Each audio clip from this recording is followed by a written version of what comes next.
Okay, so they are known to put the mischief in Mischief Managed. They are the lovable twins, the lovable brothers from the Harry Potter film series. They are known as Fred and George, and I'm sitting down here with them, lucky enough to sit down and have a chat with Oliver and James Phelps. Guys, thanks so much for joining me. I really appreciate you guys doing this.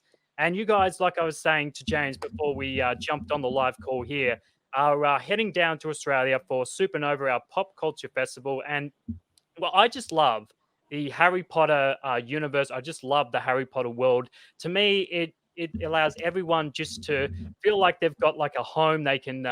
It's a very inclusive world. I love how amazing and how in depth all the cast, all the spells, everyone's just so down to earth. But what is it about the Wizarding world that you guys love so much? What is it about Harry Potter, the Wizarding world, that you think really speaks to people? Do you know that's a question to us we've asked and we've been asked and we ask ourselves quite a lot because it still doesn't make sense how something that we started 20 years ago is such a big thing still. I think one thing that we decided was, as quite a cast really, we talked about it once, was that everyone can relate to a certain character in it. And so you can relate to the pranksters like Fred and George, you can relate to the school SWAT like Hermione, or the kind of guy who is quite shy, but then he becomes like a main guy like Neville or Harry or someone like that.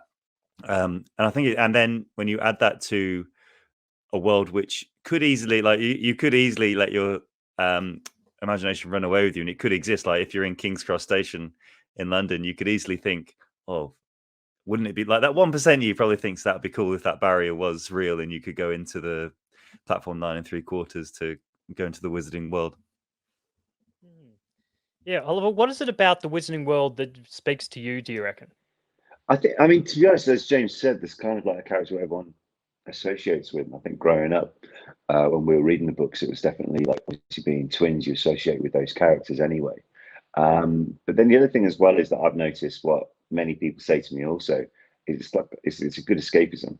It's as well as watching films as well, because it's mainly set in a different realm, as it were, that you can't really associate things with timescale. So say, I was watching a film the other day, which I didn't think was that old, but then I'm looking at the testing on a Nokia 3310 and thinking, this is quite an old film now. There's no real way you can't really gauge that from the Potter films, really. So I think that also helps as well. Yeah, absolutely. And like I say, I think you hit the nail on the head there, Oliver. I think it is a perfect escapism. I think that as soon as the books came out, this thing just went absolutely huge. People love the Wizarding world, but it all started with the Philosopher's Stone, or some people also call it the Sorcerer's Stone. And that was the first time we saw you guys. So take me back to what that first audition was like. How did you get involved with the Harry Potter universe? Did you guys grow up reading the books? Did you read the books before the audition? And how was that first audition like for you guys? If you can cast your mind back to back then, can you remember what their first audition day was like?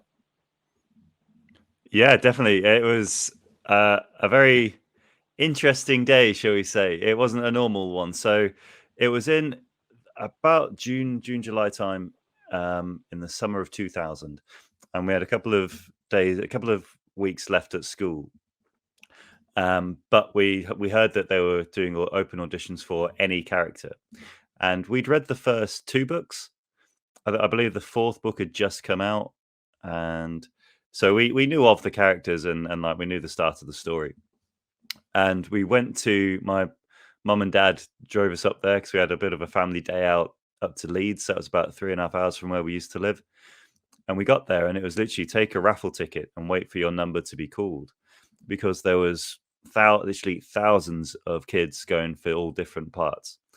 And that was the first time we'd ever seen the pushy parent, as it were, as well, which was that was an eye opener as well. Seeing people like you had kids walking around with just frames and no lenses in their glasses or anything like that, like lipstick bolt drawn onto their forehead and things.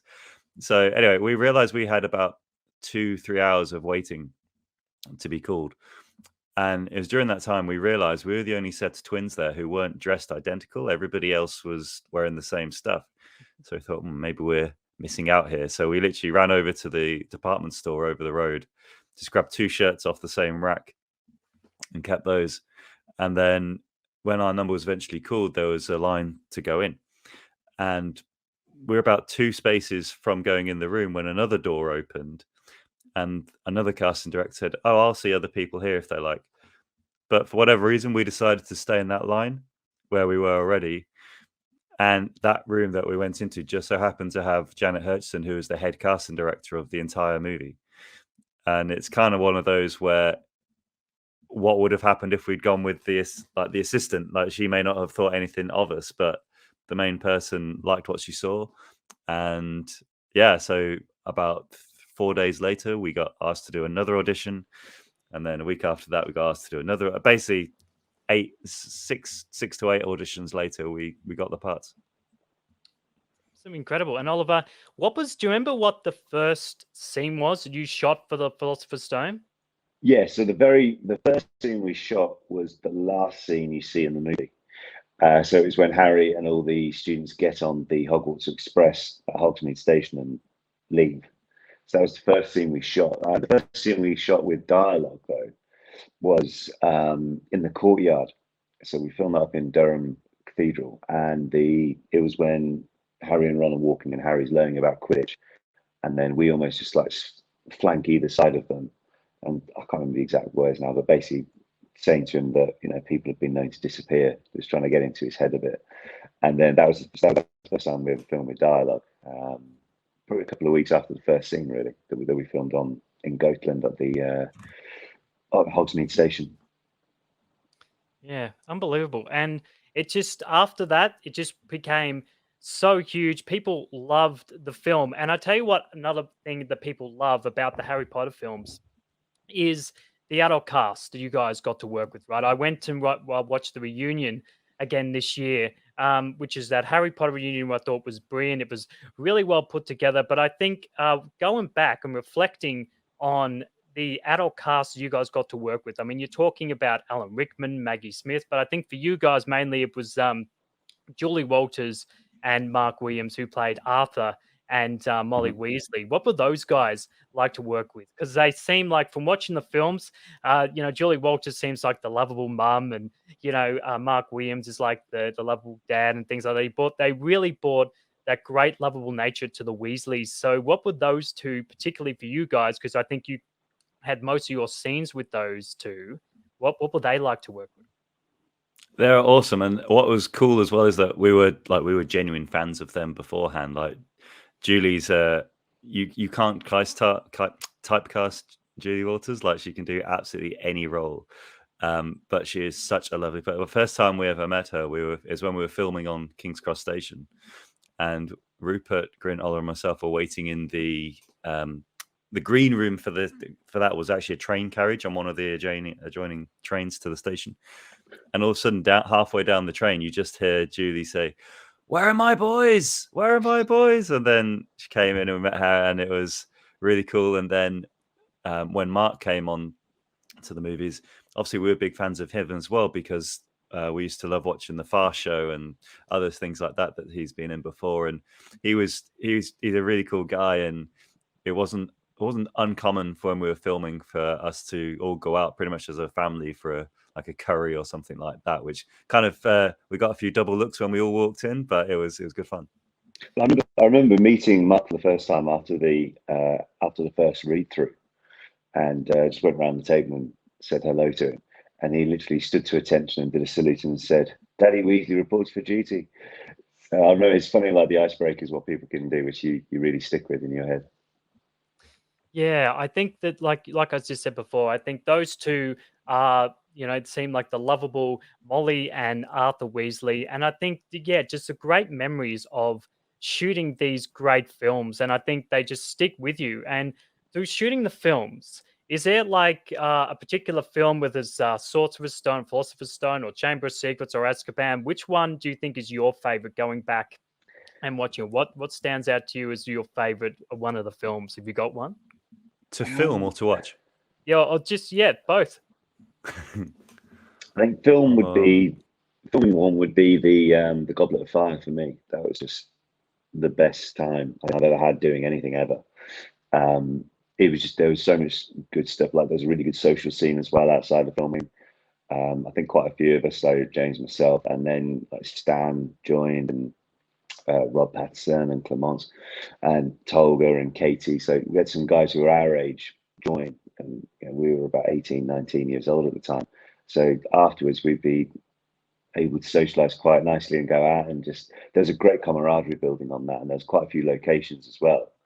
And I think it was genuinely one of those things where when we all finished filming, everyone was like, oh, okay. Like sometimes you could do a job and maybe think, okay, there's only 2 weeks left now, I can finish this. Whereas this one was genuine. I think people were genuinely gutted that there was no more to film on it, because and there was so many different things as well. There was because of the Try Was a Tournament aspect of it. There was great sets, there was great costumes, and the way Mike Newell had us doing different stuff, just acting it slightly different with Fred and George as well in that one.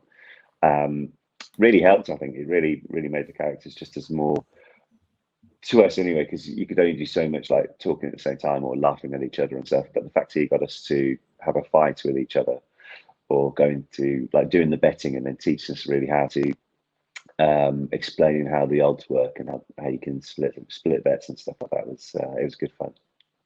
Yeah, and I love in Goblet of Fire how you guys try to put your names in the goblet, and then you turn into the old Fred and George. I suppose I think that's a really fun scene. I think that's one of my favorite scenes with you guys as Fred and George. You go up, you try to put your names in the goblet, try to enter into the competition, and I think it was then you turn into the old Fred and George. How long was that into makeup to get into those into the old Fred and George? The beards and Weeks on it, everything. I learned then, if you're having any prosthetics put on your face, don't shave the day before, which is what or that morning, which is what I did, because it's all fine when they put it on, but to take it off, they use pretty much pure alcohol, and it was literally like I was like trying not to scream the studio down because it was so painful them taking this stuff off. But I reckon we're probably in there for about 2 hours.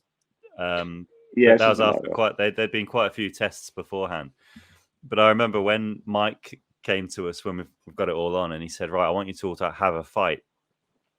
The hair and makeup guys were kind of like really hoping he didn't mean that, because it wasn't cheap, the stuff that they bought in, so they knew that if it broke, there was only one shot at it. But yeah, actually, that story, I think we told that in the reunion. Actually, what happened when we were doing that fight scene? I say fight scene, rolling around on the floor. I mean, but as James was talking about there with the cost of the stuff. Like, if you think we had like the beards, which were made up of I think 6 different pieces, including the hairpiece. But if you think every strand of hair has been woven on by hand, it's like a painstaking task. And then they've got those. Then there's obviously so there's 2 of those to go down, and then being told, right, okay, yeah, roll around on the floor or get thrown up or something like that. It was amazing. So it was quite cool to get the studio tour what's there now. It's nice that they've been stuff like that has been put in its rightful place for other people to see the craftsmanship on it. Yeah, absolutely. And yeah, like you say, just one, a few takes, and to get that scene. So you pretty much had to make sure that you're pretty much right on to try to get all your prosthetics and everything. I know, it's crazy. It was good. It was good fun. Like, we've got some, we found some photos a couple of weeks ago, and there's a picture of what we took in I assume it was in our dressing room, and I totally forgot that we were wearing our school uniform at the time when we've got all that on for some reason. So it was quite funny seeing all that together. Absolutely. So before I let you guys go, I wanted to play a short little game with you. Like I say, Fred and George have some great one-liners in all the Harry Potter films. So I'm going to read out some of your most famous one-liners, okay? And I want you guys to see and guess which movie that they come from. Oh, no. Right? Okay. Okay. So let's go. The first one I've got here. Honestly, woman, you call herself a mother? That's easy. First That's Philosopher's Stone. Yeah, that's the first one. The second one, morning. That is Deathly Hallows Part 1. Correct. Yes, Yeah. when George comes in, he found Yeah. him and Harry and Ginny. Yes, correct. And this is one of my favorite ones. How much is this? 5 galleons. Well, I'm your brother. 10 galleons. Half-Blood in the shop. Correct. But that's why it's so brilliant, because it's so pathetically dim-witted. That is the scene we were just talking about earlier, isn't it? Where they enter the Goblet of Fire. Yep, that's the Goblet of Fire, correct. George, and we just went over this one. George, I've always felt our futures lay outside the world of academic achievement. Yeah, the fifth one. Yep, that's the fifth one. Order of the Phoenix. Thank you for I was really thinking what was the actual dialogue for that? Okay, that's good. Yep, and I pulled it back up. Yep, for sure. That's rubbish. You don't know what you're doing. That's rubbish. That is Goblet of Fire, isn't it? That's Goblet of Fire. Yeah. Okay, I'll give you guys a couple more. That's no minky old boot, mate. That's a port kick. That's the Goblet of Fire as well. That's also a Goblet of Fire as well. Ooh. And was that the World Cup? Yep, that's before the Quidditch World Cup. That was so much fun to film the Quidditch World Cup as well. Yeah, that would have been fun to film. Yeah, it was. Although I did learn that because we were told we could have any kind of face paint that we wanted. Yeah. So I was like, well, Fred's supporting Ireland. He's at a sporting event, so I went for a huge, big shamrock on the face. And it took like an hour for the makeup girl Sarah to draw it on. I get down to set, and everybody else has only got like 2 little bits of paint on their face. I was like, why is no one being fun with this? But I realized I hadn't read my filming schedule, so we're going to be doing that for about a month. So I had to come in an hour before everybody else. So bit of lesson to everybody: if you ever get the chance for face paint, go with the lesser option. Yep, absolutely. Yeah. It's kind of why I've only got a red and white stripe on my cheek. So I'll give you guys the last one, and this is, I think, a quote that you guys have heard time and time again, but I think it's become pretty famous with your particular character. Now, which quote does this movie belong from? Mischief Managed. Prisoner of Azkaban. Prisoner of Azkaban. Prisoner of Azkaban. Yep, correct. So yeah, I think that everyone loves that particular quote, the Mischief Managed, and particularly the Prisoner of Azkaban. I think that for me is one of my all-time favorites. I think for a lot of fans, people love Azkaban because of the fact that I think Alfonso Cuarón came in there. He pretty much changed the tone of the franchise. Yep. He pretty much changed it to making it so much darker than the other two, Stone and Chamber of Secrets. I think that's why one of the reasons why I think a lot of people will love Azkaban. But I mean, they're all great films, but I think you also had Gary Oldman come in that, and David Thewlis, who also plays Lupin. So, and I'm a big fan of Lupin as well. So I think, yeah, The Prisoner of Azkaban has always been a favorite of mine as well for that particular reason. Yeah. Yeah. It was, as you say, yeah. There you go. Yep. Go for it. I was going to say, yeah, I mean, you said like in filming like that, in filming on Azkaban, I remember Alfonso's like idea, even with the costumes, if you look like a lot of the people's costumes, like the ties aren't done all the way up, because I mean, certainly the school James and me went to, you didn't necessarily need to be immaculately have your tie in all the time. Like, you know, you just put it on really linearly how you would do. So kind of going on that thing, like you've got kids, especially away from home, but not being told how to wear their uniform too correctly all the time. So that's why you see a bit more relaxed attitude in it as well. Yep, sure. Oh, boys, listen, I will let you go, but thank you so much for coming on and having a bit of a chat with me. Like I say, I love and have loved for a long time the Harry Potter films, like so many others. And yeah, it's great to see that you guys are so down to earth. I love that you guys have come and have a bit of a chat with me as well. And yeah, particularly talking all things Potter, the things that, you know, you filmed it so long ago and it's so loved today, particularly the books and the films. I think that fans just love that pure escapism. I think that people just love immersing themselves into that particular world. And yeah, I think that people just love Harry Potter for that reason, and it continues to just inspire people. And you know, sometimes you hear like people got engaged with you know, I met my significant other, you know, going and seeing Harry Potter and that as well. I think it just means so much to so many people. And yeah, I think that it's people just love this particular trilogy and these particular films and books so much, and it's just great to see the love that people have for them. Mm-hmm. Yeah, we're very lucky, and it's. I hate to say this because I sound like a really cheesy person or whatever, but it really is because of the fans and the way that it means so much to people. Like you say, there are people who we've actually met people who their first date was to see the first movie, and then they've now got like 3 kids. They're married with 3 kids, and one of them's called Fred or George. Like it's Oh, pretty cool like that. Yeah. amazing. Yeah, it's amazing, guys.